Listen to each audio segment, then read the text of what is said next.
Hi guys, welcome to our channel.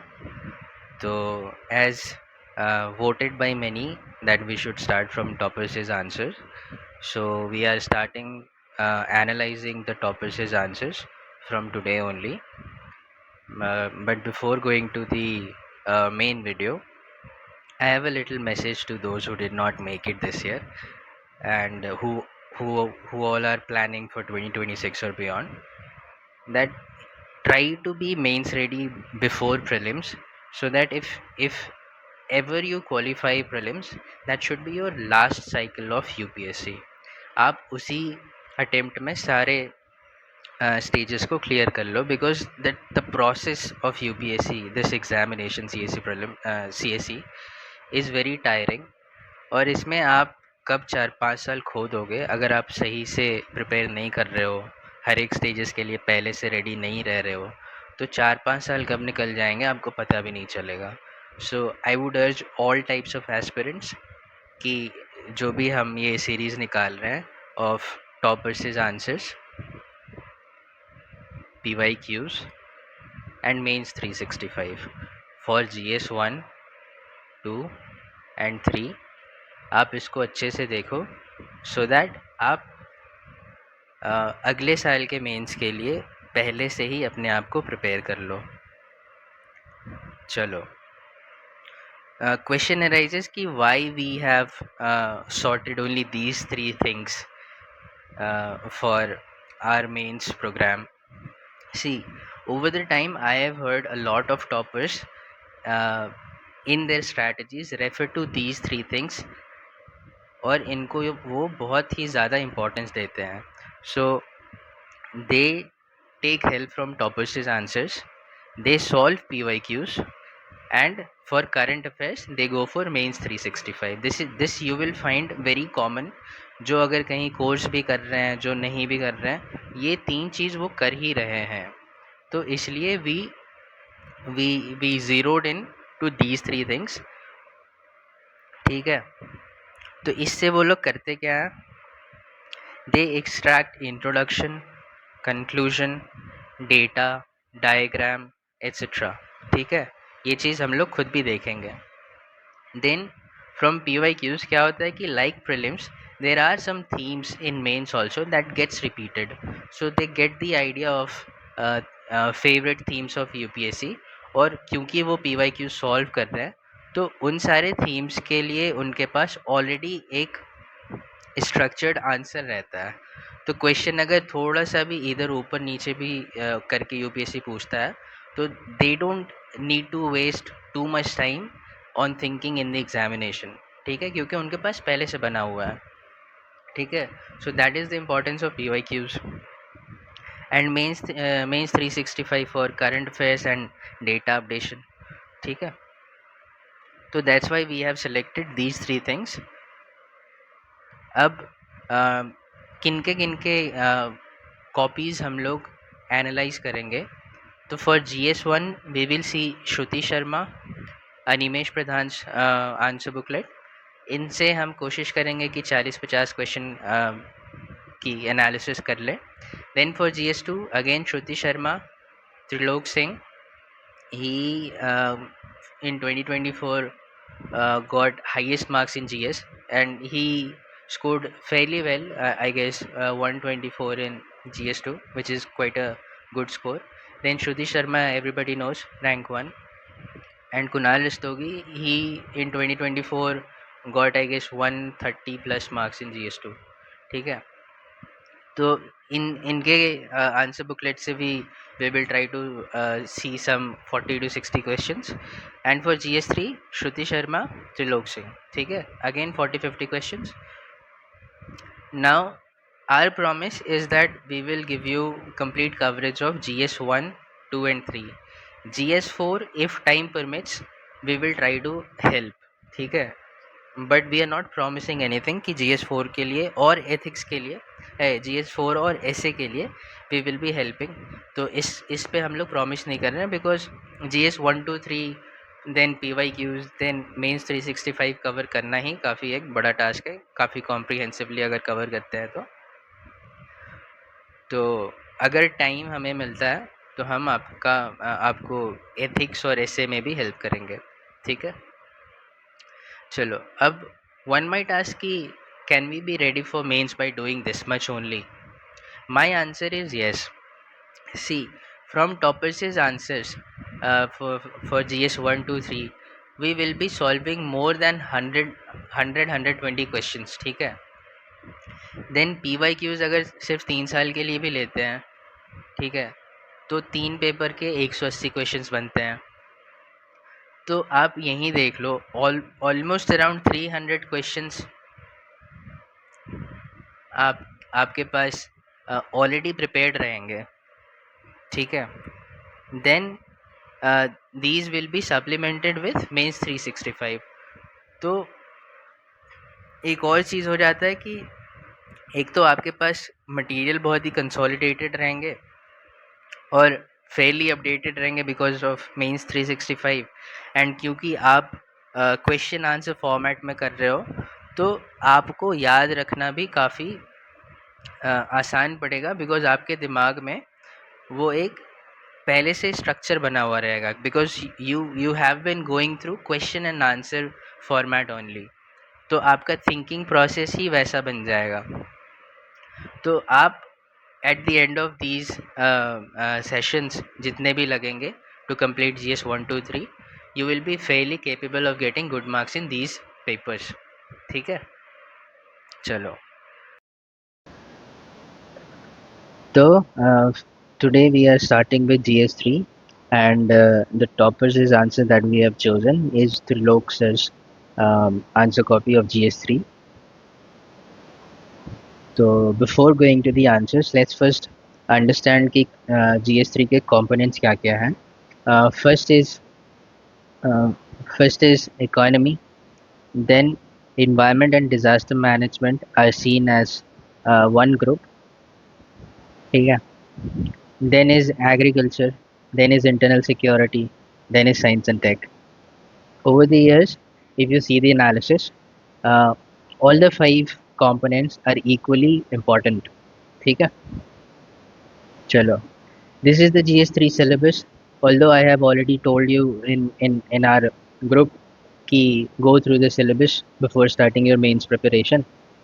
So I hope कि आपने syllabus को go through कर लिया होगा. बट अगर नहीं किया है तो I am just briefing you out कि इकोनॉमिक डेवलपमेंट में the components are Indian economy, ठीक है. उसके बाद issues and mobilisation of resources is another important area. So Indian economy से रिलेटेड कुछ भी आ सकता है. Issues related to planning, mobilisation of resources, growth, development, employment. Then inclusive government एक बड़ा चंक है. Then government budgeting, then liberalisation वाला सीन, देन इंफ्रास्ट्रक्चर में energy, ports, roads, airports, railways, है ना. Then investment models. Science and tech में क्या है? साइंस एंड टेक में nano technology is emphasised. Nano technology, biotechnology, ठीक है.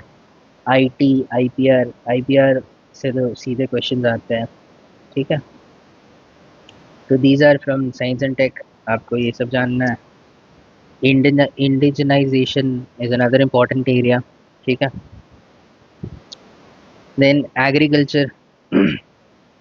एग्रीकल्चर में cropping patterns, irrigation, e technology, इस पे we will see a question in this answer also, ठीक है.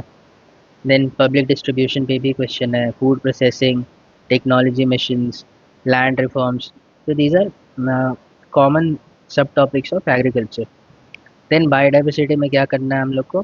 Conservation, environmental pollution and degradation, environmental impact assessment, ठीक है.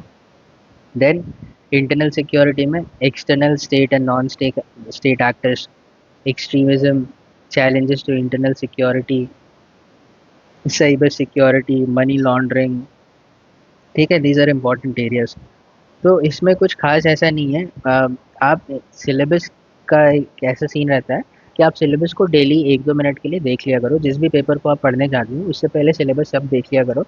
उससे क्या होगा कि आपके दिमाग में मेंटल ब्लॉक्स बन जाएंगे कि इस पेपर में ये टॉपिक्स हैं, ठीक है. तो जब आप एक लेट्स से 15-20 डेज आपने प्रिपेयर किया, उसके बाद you will go through mentally कि हाँ ये टॉपिक्स हो गए नहीं हो गए, ठीक है। तो अगर आप डेली 1-2 मिनट भी देखोगे ना, तो it will help create mental blocks in your mind, ठीक है। चलो अब इनके आंसर्स को देखते हैं। Let's go to first question. First question is from agriculture, ठीक है। Question is saying what are different dimensions of food security? Examine India's status in terms of ensuring food security with regard to these dimensions. तो पहले हमें बताना है dimensions of food security, उसके बाद ये बताना है कि इंडिया का क्या स्टेटस है in ensuring food security with regard to these dimensions. जो भी डायमेंशंस आप लिखोगे आंसर में, उस डायमेंशंस को इंश्योर करने में इंडिया का क्या स्टेटस है। तो लेट्स सी द आंसर। तो इन्होंने पहले फूड सिक्योरिटी को डिफाइन किया, फिर इन्होंने डायमेंशन दिया, फिर ये इंडिया का स्टेटस बता रहे हैं इन इंश्योरिंग दीज डायमेंशंस, ठीक है। एंड देन ये एक एक्स्ट्रा एडिशन है, ठीक है। Some initiatives he has mentioned and then concluded, ठीक है। Seems like very fairly decent answer which is completely addressing the question, ठीक है। चलो इंट्रोडक्शन देखते हैं। अब हमें सबसे पहली बात कि हमें टॉपर्स आंसर से सीखना क्या है। सीखने से ज़्यादा ट्राई टू कॉपी, ठीक है, कॉपी एंड एनरिचमेंट। तो इन्होंने जो लिखा है इसमें क्या हम कुछ वैल्यू एडिशन कर सकते हैं वो हम देखेंगे, फिर इनका इंट्रोडक्शन, कंक्लूजन और डेटा हम इनसे ले सकते हैं, ठीक है। तो इस पे हमारा फोकस रहेगा। सी हमें स्मार्टली प्रिपेयर करना है मेंस के लिए, बिकॉज मेनी कोर्सेज में क्या होता है कि they teach you so comprehensively ना, कि वो इतना बर्डनसम हो जाता है कि उसको आप अच्छे से रिवाइज भी नहीं कर पाओगे। और mains is all about reproducing the things you have studied, तो उसके लिए मेमोराइजिंग बहुत ही इंपॉर्टेंट हो जाता है। There is a difference between prelims and mains की। प्रीलिम्स और मेंस में क्या डिफरेंस होता है कि प्रीलिम्स में आपने जो पढ़ा है वो आपके सामने एग्ज़ाम के क्वेश्चन पेपर में रहेगा, तो वहाँ पे वापस रिकॉल करना is not that much difficult, although it is difficult but not that much difficult. Mains में अगर आप रिकॉल नहीं कर पा रहे हो, तो आपको उस टाइम जितना ही याद रहेगा वो जैसा ही हो आपको वही लिखना पड़ेगा। इसलिए मेंस में गो मोर फॉर मेमोराइजिंग थिंग्स, ठीक है। तो अगर आपने ये क्वेश्चन का आंसर पढ़ा, अगर आपको कुछ भी ऐड नहीं करना है, ठीक है, this is a fairly decent answer.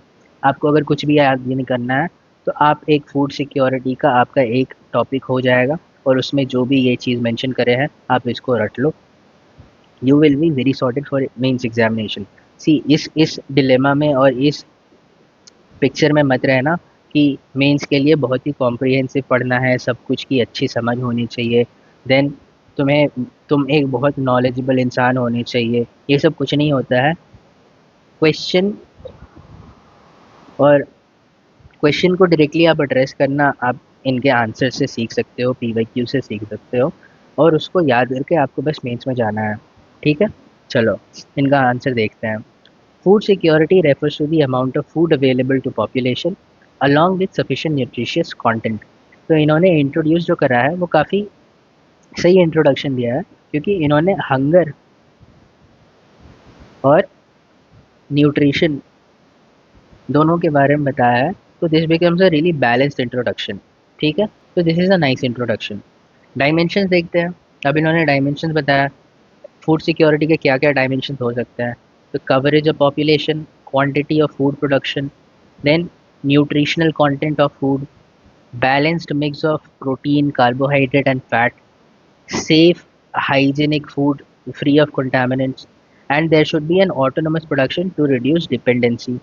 तो अगर ये सारे चीज़ हैं तो फूड सिक्योरिटी आपका रोबस्ट है। अगर आपका जो पॉपुलेशन है आप उसको कवर कर पा रहे हो, क्वांटिटी ऑफ फूड जो एक इंसान को चाहिए आप वो दे पा रहे हो, न्यूट्रिशनल कंटेंट भी आप प्रोवाइड करा पा रहे हो, balance mix of these things भी आप दे रहे हो, हाइजीनिक फूड भी दे रहे हो, और आप किसी पर डिपेंड भी नहीं कर रहे हो। तो इसका मतलब आपका जो फूड सिक्योरिटी सिस्टम है वो काफ़ी रोबस्ट है, ठीक है। देन ही इज सेइंग कि India is a net exporter of agricultural products. तो ये आप फैक्ट याद कर लेना, ठीक है। तो India is a net exporter of agricultural product and its public distribution system is a huge success। ठीक है, तो ये एक जेनेरिक पॉइंट है जो आप इसको कहीं भी यूज़ कर सकते हो किसी भी एग्रीकल्चर में जहाँ पे पीडीएस के बारे में अगर पूछ रहा है या फिर फूड सिक्योरिटी के बारे में पूछ रहा है, एमएसपी के बारे में पूछ रहा है ना। तो these things you can use. तो ये फर्स्ट पार्ट का आंसर हो गया, ये फर्स्ट पार्ट का आंसर हो गया। Good introduction, dimensions you see, food से क्या क्या हो सकता है आप खुद भी रिकॉल करोगे। कवरेज, ठीक है, quantity, nutrition, balanced mix, safe, then no dependency. ठीक है, और भी कुछ है which I have added in my way of answer. ठीक है, तो उसको I will show you after this reading. India status देखते हैं। अब ये बताते हैं कि कवरेज और क्वांटिटी कैसे इंश्योर करते हैं हम लोग। तो ये बताते हैं एनएफएसए के अंडर हम लोग 75% रूरल और 50% अर्बन पॉपुलेशन को फूड प्रोवाइड कराते हैं। पर पर्सन को 5 kg और पर फैमिली को 35 kg। ठीक है, तो इससे पहले 2 पॉइंट एड्रेस हो गए कि ऐसे हम लोग इंश्योर करते हैं। Then for nutrition we are focusing on food fortification. Good point. ठीक है, और इसमें इन्होंने ये uptake of iron, folic acid और विटामिन B12 जो कर दिया है, और एक साइड में एक इनिशिएटिव लिख दिया मिड डे मील।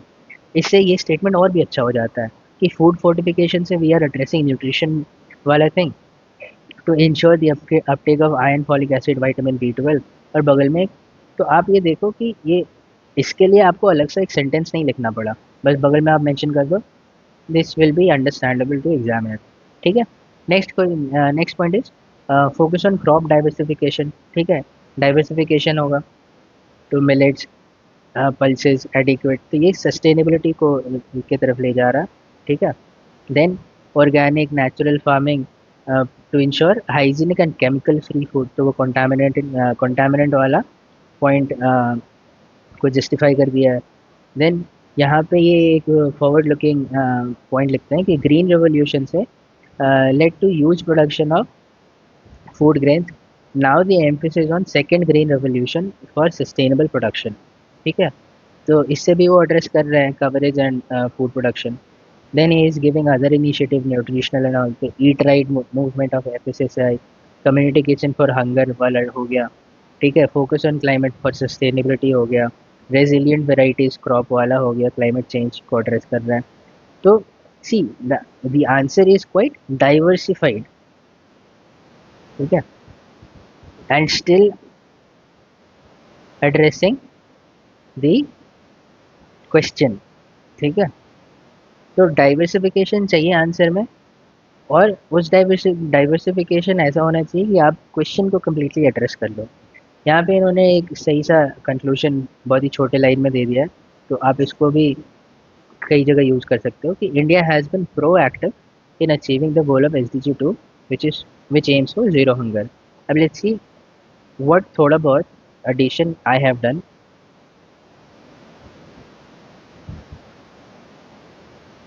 चलो, अब फूड सिक्योरिटी को I have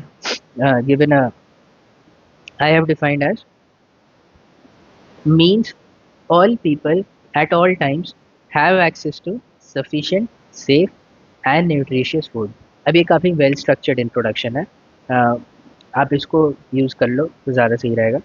ठीक है, are also another aim of us कि जो भी टॉपर्स ने आंसर लिखे हैं उसको और अच्छे स्ट्रक्चर में हम लोग कैसे लिख सकते हैं। अब जैसे कि ये डायमेंशंस है, डायमेंशंस में we need to give order wise. तो पहले हम फूड प्रोड्यूस करेंगे, सफिशिएंट फूड प्रोडक्शन। ठीक है, देन उस फूड प्रोडक्शन से पॉपुलेशन कवरेज हो रहा है कि नहीं, then safe and hygienic food free मिल रहा है कि नहीं, देन बैलेंस डाइट। ठीक है, वो बैलेंस मिक्स बोल रहे हैं, बट इसको बैलेंस डाइट अगर आप लिखोगे तो ये ज़्यादा अच्छा लगेगा पढ़ने में। Balance diet which is equal proportion or sufficient proportion of carbon dioxide, carbohydrates, proteins, fats. Then are we providing nutrition which includes vitamins, minerals, amino acids। ठीक है, and the most important thing that he missed कि अगर food security है आपका robust तो you are also controlling food inflation. ठीक है, अब इसको देखते हैं इंडिया का स्टेटस। तो अब हम ये बताते हैं कि हमारा फूड प्रोडक्शन कैसे इंश्योर करते हैं हम लोग और उसको कैसे सब्सटैंशिएट कर रहे हैं। First, being net agricultural exporter, क्योंकि हमारे पास प्रोडक्शन ज़्यादा है तभी हम एक्सपोर्ट कर पा रहे हैं, ठीक है। तो दिस आंसर्स कि हम फूड प्रोड्यूस सही कर रहे हैं। तो net agricultural exporter and having food reserves of 2.5 times of our requirement shows a robust system of food production। ठीक है, तो ये डेटा आप, यही सब डेटा आपको लिखना है एग्जाम में। Data might look very simple but these data are very relevant. ठीक है, देन एनएफएसए वाला पॉइंट में हम कवरेज बता देंगे, सेम पॉइंट है। ठीक है, देन ये हाइजीनिक फूड वाला का पॉइंट और बेटर कैसे हो सकता था कि push towards organic zero tillage farming, safe animal feeds, ban on diclofenac. Diclofenac you must have heard की मिल्च मिल्च एनिमल्स में हम लोग देते हैं to increase the milk production. I am not sure but शायद यही होता है इसका यूज। ठीक है, allowing GM food crops after much deliberation. हम लोग आसानी से कोई भी जीएम फूड को क्या कहते हैं, अलाउ नहीं कर देते हैं। ठीक है, तो these ensure free from contaminants food। Then focus on crop diversification, poultry, millets, pulses, seafood। This is ensuring, see number जो दिया हुआ है ना यहाँ पे, ये वही डायमेंशंस के पॉइंट्स हैं। तो अब ये क्या कर रहा है, ये बैलेंस डाइट पे फोकस करा रहा है। ठीक है, तो ऐसे आप स्ट्रक्चर्ड आंसर लिखोगे ना तो ज़्यादा सही रहेगा।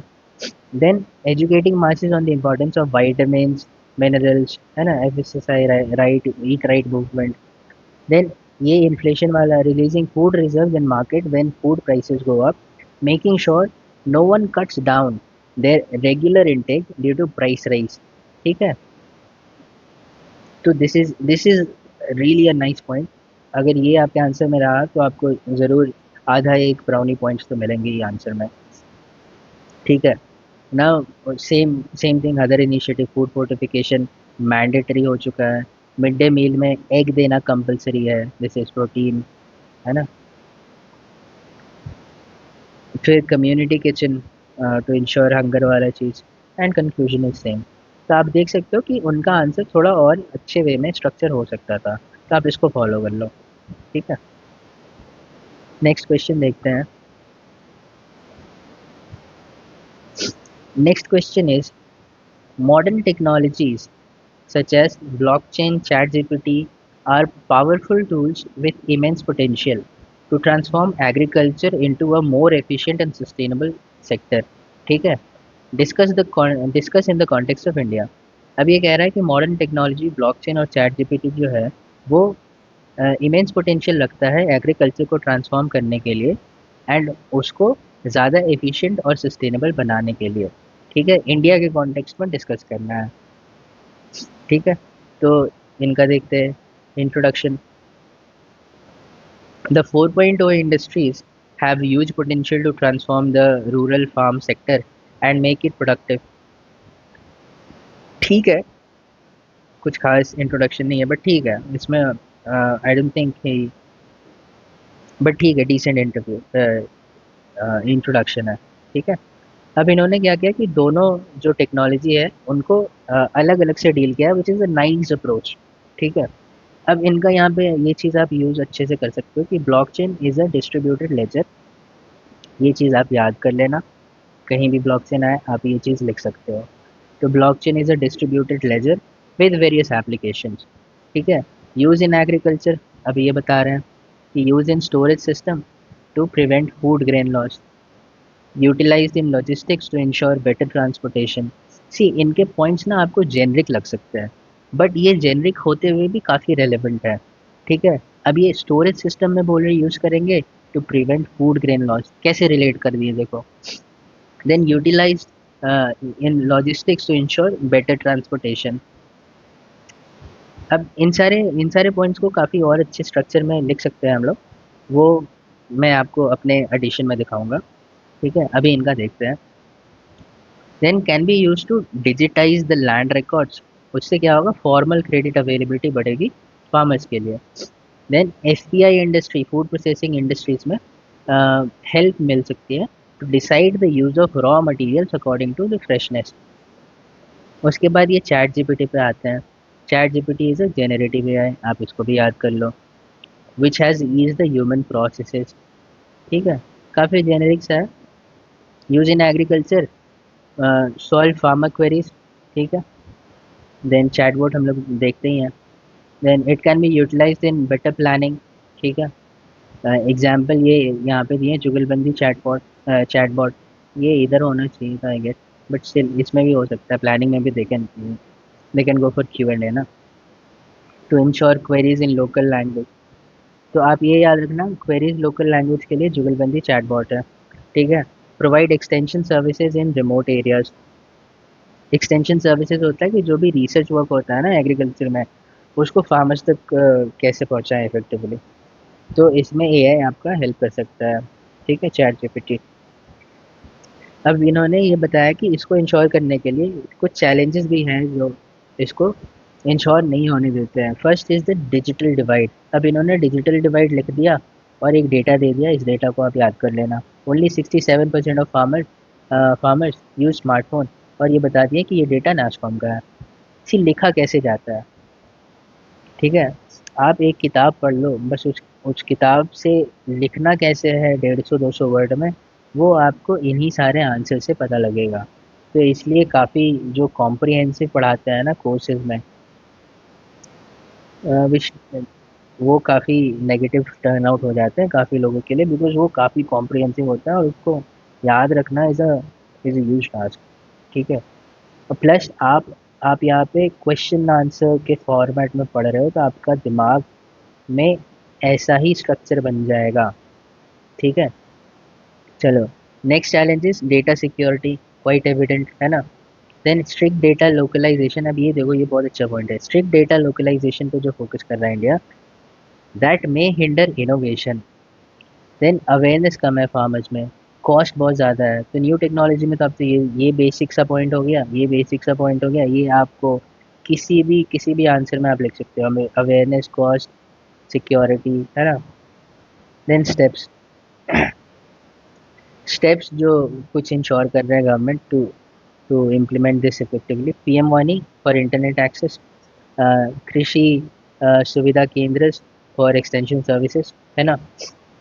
इसके बाद ये लिख रहे हैं, the farmers are the future of India and new technology can aid in their work.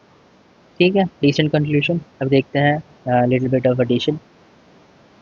तो इंट्रोडक्शन आप यहाँ देखो, थोड़ा ज़्यादा स्ट्रक्चर्ड वे में है कि modern technology has immense potential in transferring India's lackluster agriculture into more efficient and sustainable sector. ठीक है, blockchain, same distributed laser that can offer multiple applications. ठीक है, यूज इन एग्रीकल्चर। अब यहाँ देखो आपकी use, supply chain management for efficient logistics, supply chain management for efficient logistics, food storage system to prevent food grain loss and shortages। वो सिर्फ loss बोल रहा है, शॉर्टेजेस भी हम लोग देख सकते हैं। ठीक है, तो अलार्म सिस्टम हो सकता है ना, कि इस लेवल से नीचे गया तो तुरंत प्रॉम्प्ट कर देगा वहाँ के एडमिनिस्ट्रेटर्स को। ठीक है, तो shortages and loss. Then digitization of land records, formal credit, same point. Then food processing industries में in deciding right raw materials according to freshness. ChatGPT same line can aid in knowledge transformation। ये चीज़ आप अच्छे से लिखना, मतलब याद कर लो, this is nice. Knowledge transformation. ठीक है, कैसे करेंगे? In solving farmers queries. ठीक है, then in better planning the farm activities by providing data analysis of soil, geography, atmosphere, precipitation, etc. Act as a constant guide. ठीक है, constant guide की तरह एक्ट कर सकता है to farmers for any queries in any language. ठीक है, अब यहाँ पे example is more suitable of Jugalbandi chatbot. Provide extension services, same.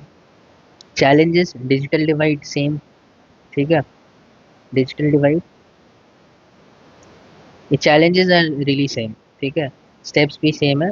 Conclusion आप देख लो, conclusion is a little more structured here. Agriculture sector employs around 50% of India. Thus, a boost in the sector will have great ripple effect. ये सारे keywords आप अपने answer में लिखोगे तो आपके आंसर्स अच्छे लगेंगे पढ़ने में, ठीक है। Will have great ripple effect in many other sector, giving a giant leap to India towards becoming a developed nation, ठीक है। चलो,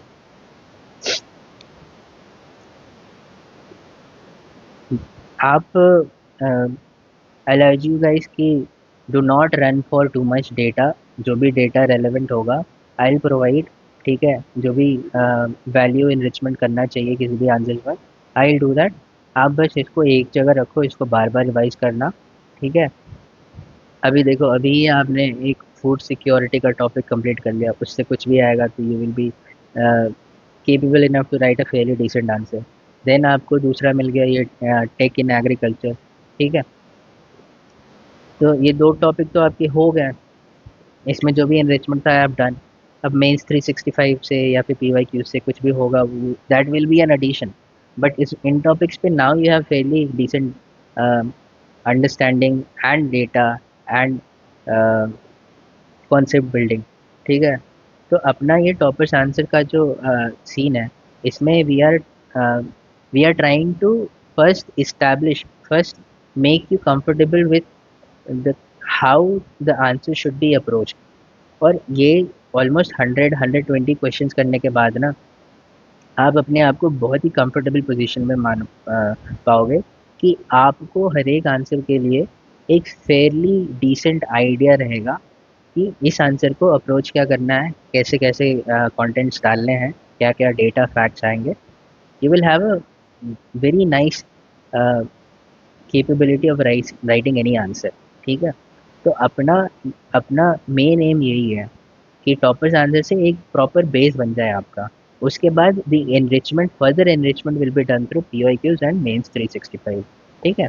चलो, तो आप परेशान बिल्कुल भी मत होना, बहुत ही अच्छे वे में और स्मार्ट वे में हम लोग कर रहे हैं, किसी और की मत सुनना। This is the right approach. और 2 महीने बचे हैं मेंस में, तो कॉम्प्रिहेंसिव करने तो कुछ जाना ही मत। Do not go for anything to understand from first page to last page, ठीक है। इतना do not go for comprehensive understanding of anything. काफ़ी सारे टॉपर्स जस्ट टॉपर्स के आंसर्स पढ़ के और रट के जाते हैं और वही एग्ज़ाम में लिख के आ जाते हैं, and they are little smart also, because जैसे कि मैंने आपको इस इन सारे क्वेश्चंस में इस टॉपिक्स पे जो भी डेटा मिला उनको, अब उस टॉपिक से रिलेटेड कुछ क्वेश्चन आता है, but a little bit of difference रहता है एग्जाम में। फिर भी they will use these many data only to answer that question. तो ये विथ टाइम आपको समझ में आ जाएगा कैसे क्या यूज़ करना है, ठीक है। चलो, next question. What factors have led to recent acceleration in the trend towards de-dollarization of the global economy? Do you think the dollar will lose its dominance anytime soon? ठीक है, तो ये पूछ रहा है कि there are some factors that have accelerated a trend towards de-dollarization। और फिर आपसे पूछ रहा है आपका ओपिनियन कि डू यू थिंक डॉलर अपना डोमिनेंस लूज कर देगा इन इन एनी टाइम सून, मतलब आने वाले कुछ दिनों में, कुछ सालों में, ठीक है।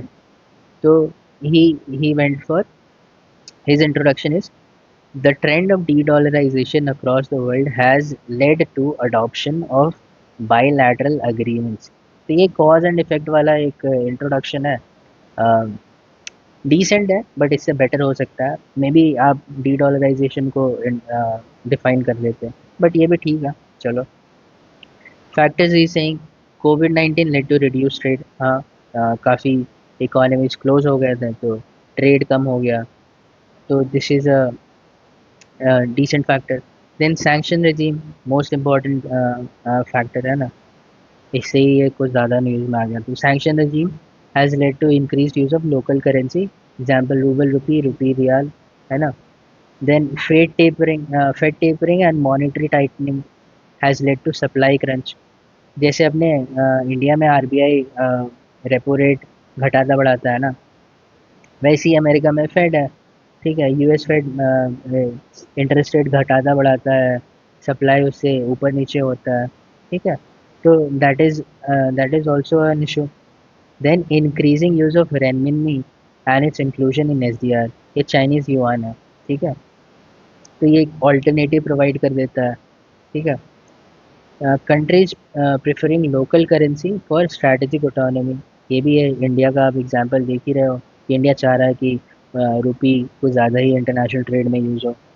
ठीक है। तो दीज आर डिसेंट पॉइंट्स। चलो next, the dollar has dominated the global financial system since post world war two era. It faces some challenges. अभी चैलेंजेस बता रहे हैं, वो फैक्टर्स था, अब चैलेंजेस बता रहे हैं कि ऐसा क्यों हो रहा है। तो चैलेंजेस जो है कि ambitious countries like China, India to promote local currency can lead to less usage of dollar. ठीक है। Then increasing protectionism. ठीक है, इनवर्ड लुकिंग हो रही है, even America is becoming inward looking. तो सारे कंट्रीज में ये ट्रेंड देखा जा रहा है। Then rise of the era of digital currency. अब बिटकॉइन से आप बिटकॉइन में चीज़ें ट्रेड कर सकते हो, no need of any currency. All throughout the world लोग बिटकॉइन से ट्रेड कर सकते हैं। तो ये कहीं ना कहीं कहीं करेंसी को थ्रेटन करता है। अब ये कह रहे हैं will sustain, why it will sustain, क्योंकि dollar occupies 80% of all transactions in the market. ठीक है। अब इन सारी चीज़ों को थोड़ा और अच्छे स्ट्रक्चर में लिख सकते हैं। I show you in my answer. The global institutional bonds are dollar denominated. Then forex of countries have dollar as the main currency, hence difficult to decouple. ठीक है। So among this opportunity provided, India can push the global use of rupee to cement its position. ठीक है। तो ये एक India के लिए forward looking conclusion भी दे दिया। Now let me just show you a little better structured answer of this question. ठीक है। What happened कि I recorded this lecture earlier also, but due to some technical issue वो recording save ही नहीं हुआ, तो I'm recording it again. तो अगर आपको ये लग रहा हो कि I'm going really fast, तो maybe that's one of the reasons. So good thing that I think I'm going fast, so I'll go a little slower. चलो okay. सो यहाँ पे आप इंट्रोडक्शन में देख सकते हो कि I have defined dedollarization. Dedollarization is a process of reducing reliance on US dollars. ये बहुत सही वर्ड है और बहुत सही तरीका है डी डॉलराइजेशन को डिफाइन करने के लिए, कि we are reducing our reliance on US dollars in international trade and reserves. ठीक है। फैक्टर्स देखते हैं। तो वो जो सैंक्शन वाला पॉइंट जो उन्होंने लिखा था उसको और अच्छे से लिख सकते हैं कि वेपनाइजेशन ऑफ डॉलर्स, डॉलर को एज अ वेपन यूज़ कर रहे हैं। Ban on the use of dollars on countries like Russia, Iran etcetera. ठीक है। फेड टेपरिंग वाला सेम पॉइंट है। Alternative currencies, growth of alternative currencies, example Chinese yuan gaining trust more after it's inclusion in SDR basket. ठीक है। तो ऐसे आप लिखोगे तो ज़्यादा अच्छा लगेगा। Then development of non dollar dollar payment system, तो रशिया का SPFS, चाइना का CIPS, these are alternative of SWIFT. So this is a nice point. Then increasing bilateral currency trade agreements, example India, Russia, Russia, China, है ना? Then countries preferring local currencies to gain strategic autonomy, same point. Rise in the use of digital currency, same point. Will sustain कैसे? Trust जो है ना dollar पे, वो अभी भी बहुत ज़्यादा है। Trust in US dollar is immense, more than 80%। अब इसको सब्सटेंशिएट कैसे करेंगे कि more than 80% of international transaction are still done in dollars. ठीक है। Another factor that will show that it will sustain is global institutional bonds are majorly dollar denominated, then dollar features as a forex reserve, almost same point these two. इसको आप कैसे better way में लिख सकते थे ये यहाँ पे देखो आप। देन लेस ऑल्टरनेटिव्स, ये उन्होंने नहीं लिखा है शायद। तो और लेस ऑल्टरनेटिव्स जो है, एक तो ऑल्टरनेटिव्स कम है और जो है वो उतने रिलायबल नहीं है। जैसे कि yuan has trust issues due to state control. आप देख सकते हो कि यूएसए काफ़ी बार चाइना को बोलता है कि they control their currency, they devalue their currency any time they want. तो वो सब चलता रहता है। Then a lot of people would think कि गोल्ड क्यों नहीं यूज़ कर लेते हैं। तो gold can not be practically use for trade, वो तो फिजिकल कमोडिटी है। ठीक है। देन यूएस इज़ अ, ये बहुत ही सही पॉइंट है कि US is a major export destination for many countries. तो इसलिए यूएसए से रिलेशन ख़राब करना नहीं चाहेगा कोई भी कंट्री, ठीक है। तो इसके लिए डॉलर का पोजीशन काफ़ी सिग्निफिकेंट रहेगा। अब कंक्लूजन देख सकते हैं कि इंडिया शुड यूज़, जो उन्होंने लिखा है उसको ही ज़्यादा अच्छे स्ट्रक्चर में I have written, India should use this opportunity to push rupee denominated trade in global market to cement its position in global south. अब I am in no way saying that I know more than him, ठीक है। आई am just saying, वो तो एक test के pressure में लिख रहे होंगे, ठीक है। आई एम जस्ट सेइंग कि आई am in my comfortable position में आके आई एम थिंकिंग कि इसको और अच्छे स्ट्रक्चर में कैसे लिख सकते हैं ताकि आपको एक प्रॉपर स्ट्रक्चर मिल सके और आपका दिमाग भी वैसे चले, ठीक है। तो कोई ऑफेंड मत हो जाना यार। चलो, next question.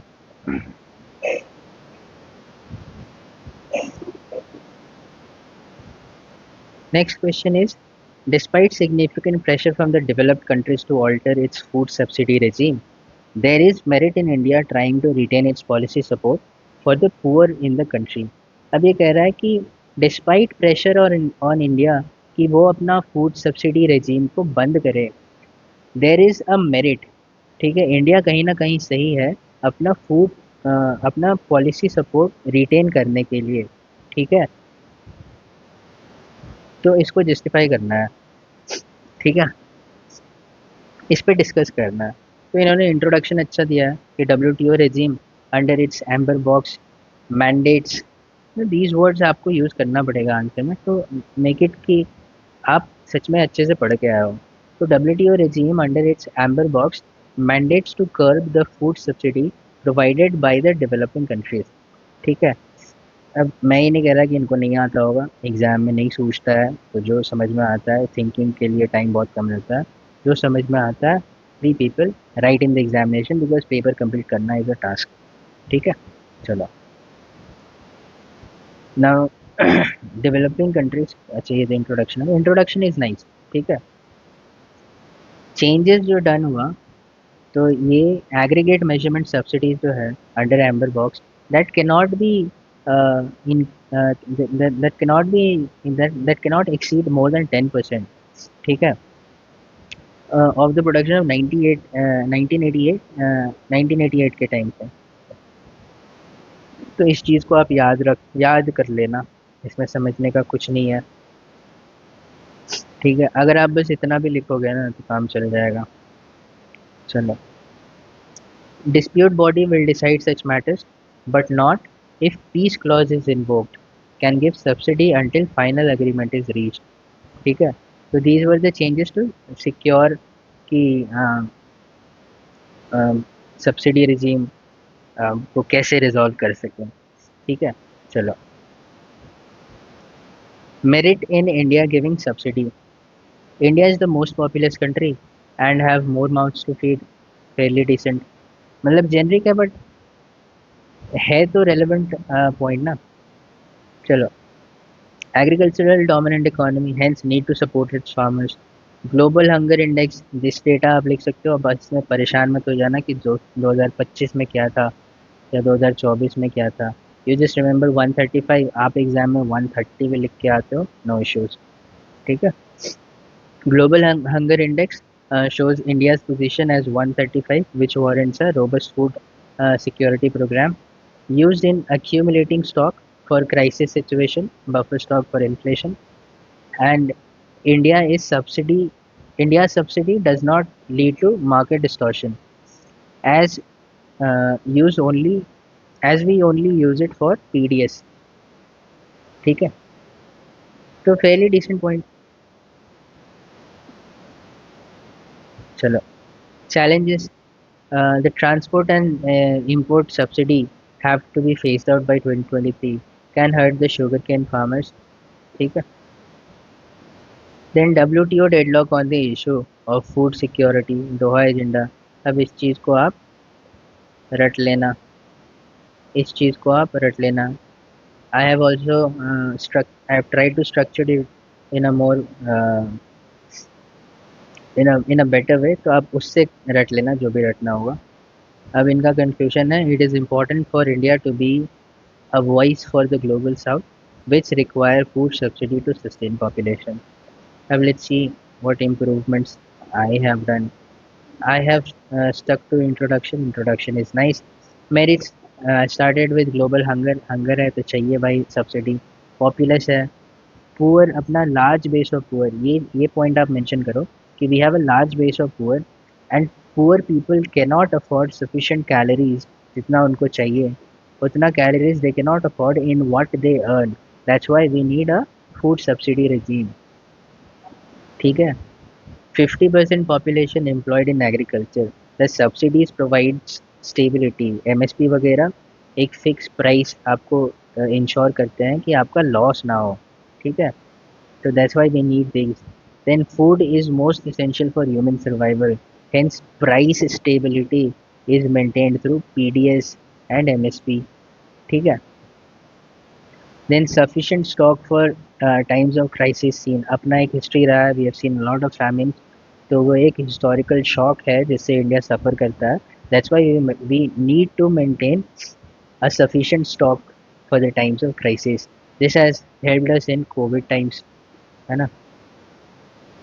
Then India subsidy does not distort market. Same point. Challenges देखते हैं. Phase out of transport and export subsidy on sugar by 2023 may increase price of sugar.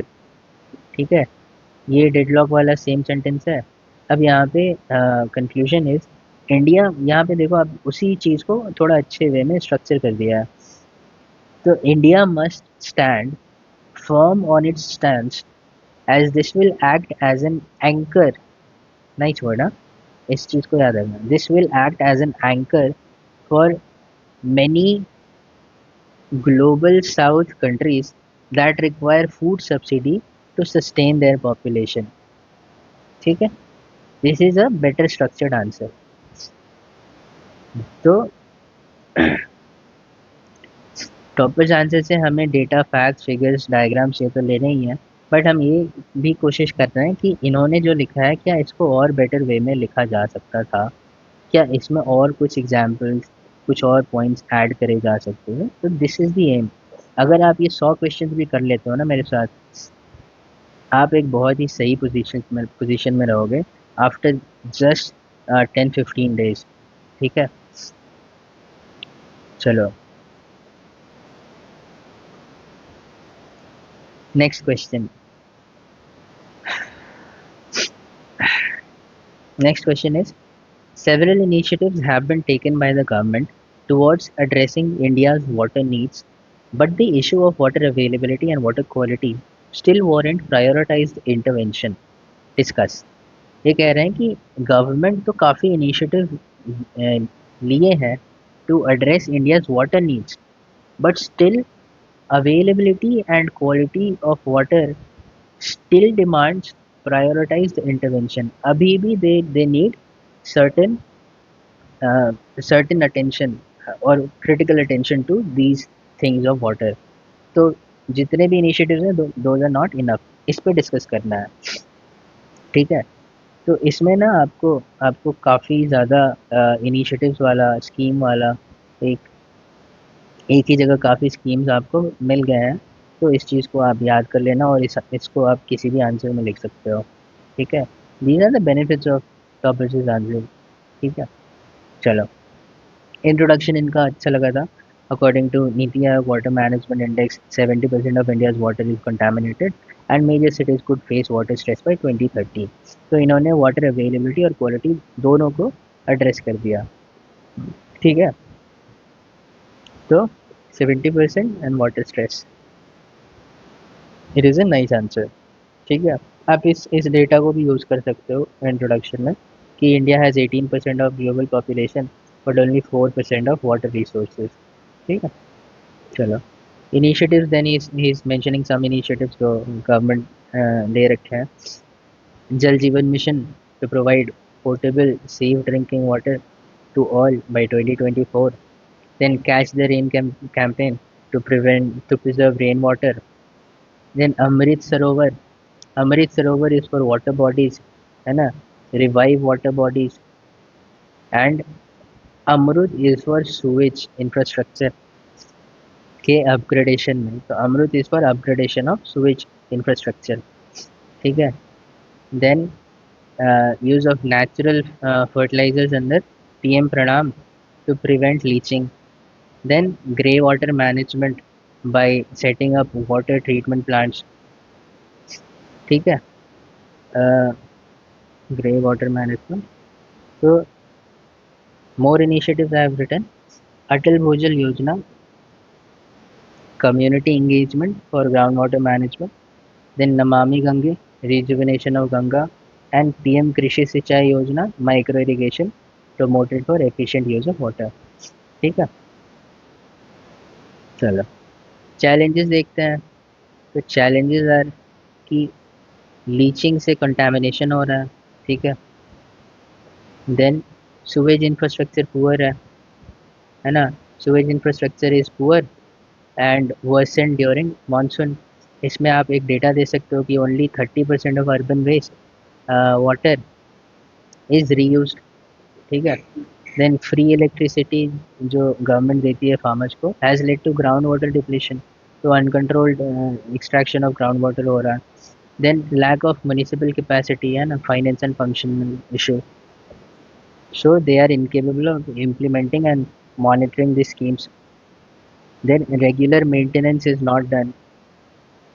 Then inefficient monitoring and data gaps, ठीक है। Man force ही कम है, तो ये सब तो काफ़ी एविडेंट है कि होगा ही। Another challenge is climate change से रिलेटेड आप देख सकते हो कि uneven rainfall, limited community involvement. Then consumerism lifestyle, this is really nice point. इस चीज़ को इसको आपको अच्छे से याद कर लेना है। कंज्यूमरिज्म लाइफस्टाइल, तो हम लोग we are moving more towards using shower during bath, then we use high flow taps, है ना, जिससे wastage of water is happening, ठीक है। देन एयर पोल्यूशन जो इंक्रीज है, this is also a very nice point. Due to increase of air pollution, its mitigation strategies have started using more water, क्योंकि water से pollution हम कम करना चाह रहे हैं, ठीक है। Water is an effective tool to reduce air pollution. तो कैसे यूज़ हो रहा है, तो वाटर टावर्स बन रहे हैं, स्मोक टावर्स बन रहे हैं, स्प्रे टावर्स बन रहे हैं दिल्ली में, एंड दे यूज़ वाटर, ठीक है। इससे और डाइवर्सिफाई हो गया वाटर का use. Then he mentions other steps जो कि अच्छे स्टेप्स हैं। 24/7 मीटर्ड वाटर सप्लाई, तो ये एज अ वे फॉरवर्ड भी बोल सकते हैं, है ना। Then traditional rain water harvesting methods like johad, what is this I cannot, ये क्या है, ये भी नहीं पता, टांका नाडू नादी, these things you can write जोहाड़ टांका नादी, है ना। Municipal bonds to boost finance, है ना। तो these are way forwards. Then conclusion is SDG 6 has to be attained by collective action. तो आप ये चीज़ नोटिस करो कि आपने 5 आंसर्स किए, 5 आंसर्स में आपके 5 टॉपिक्स हो गए हैं। अब उस 5 टॉपिक्स में उस 5 टॉपिक से अगर आपको किसी भी तरह घुमा के पूछ ले, आप उसी सेम डेटा से आप कुछ भी लिख सकते हो, किसी भी सेम क्वेश्चन का आंसर लिख सकते हो।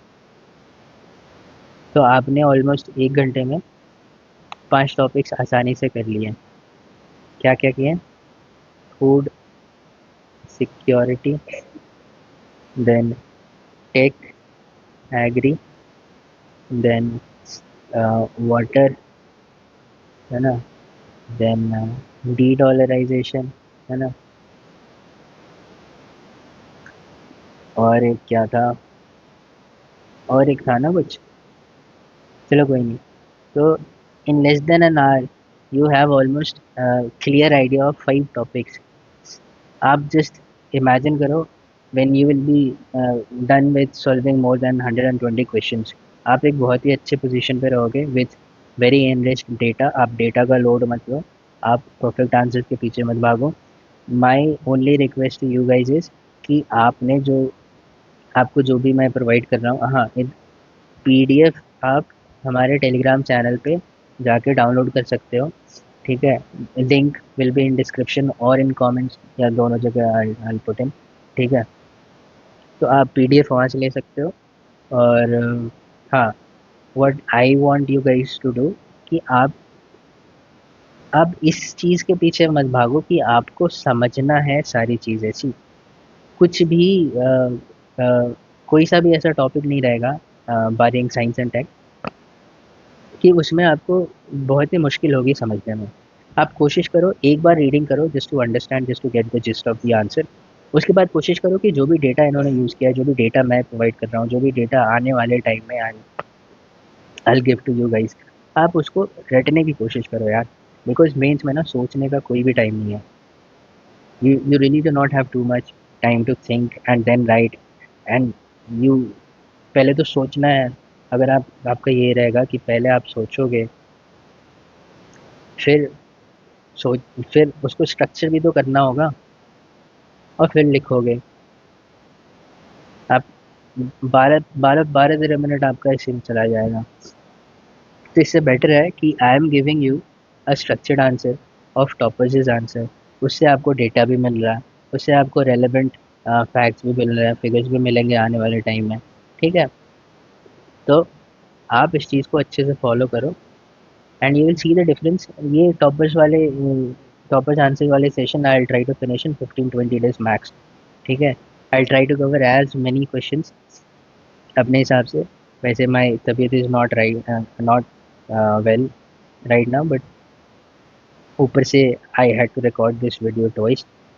तो anyways, so this is my commitment. I will be taking care of your GS1, GS2, GS3 and our approaches, topics answer, mains PYQs and mains 365।